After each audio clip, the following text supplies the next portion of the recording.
Good afternoon, this is Jeff with Sewer Tech Northwest. Today we're at property address 10558 Southwest Cottonwood Street here in Tualatin. We are located on the left side of the home, going through a 4-inch ABS cleanout. We're going to check the overall condition and serviceability of the sanitary sewer line. We do have water currently running. We're just basically zeroed out here. We're at -5 inches. We're just going to leave it there and off we go.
Alright, we just hopped over I switched out cameras. My foot counter is going to be off, and at this point, I'm not going to reset and try that all over again.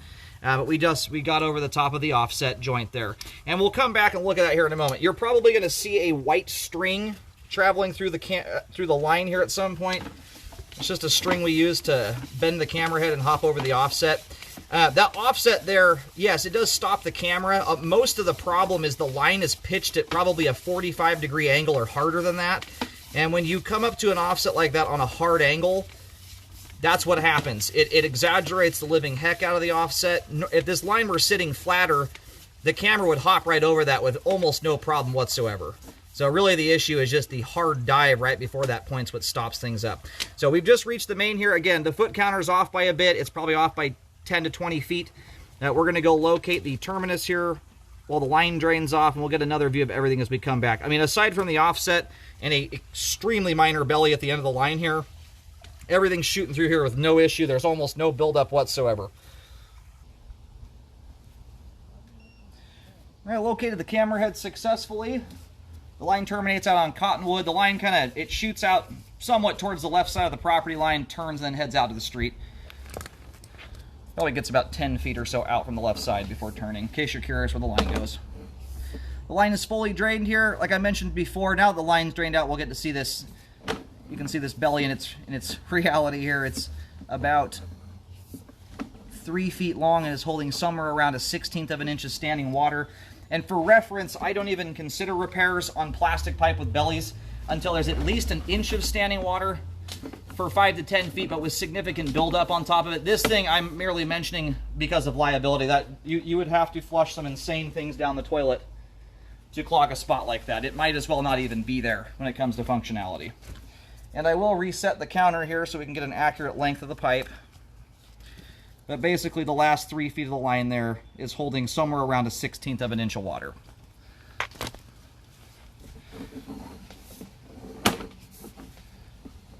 That is light years away from needing any kind of work there. And you can see how the only stuff that's even collected, that's about the only part of the line with any debris in it whatsoever.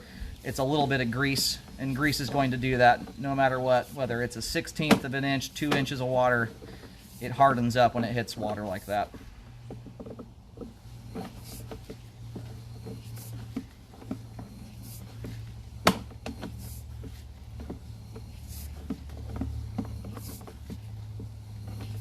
Yeah, that's my string there you're seeing now on the flow line.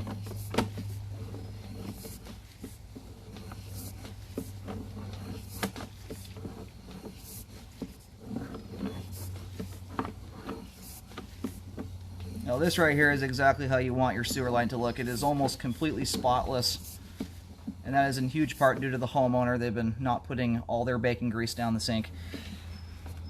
Anyhow, the offset here, I can see where it hits the top of my camera lens. When you pull back from it, you can get a little better view of it. The amount of standing water that's there isn't even quite an inch.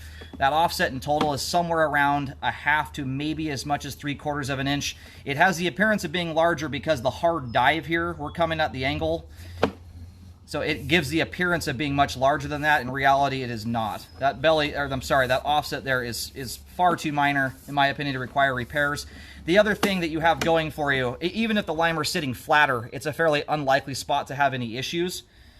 The amount of dive you have there, you've got probably a 5-foot vertical dive. In theory, I mean, in the imaginary realm where a clog actually occurs there, the amount of head pressure that would build up with that amount of gravity working in your favor, I mean, you legitimately would have to be trying to clog your sewer line to clog that area.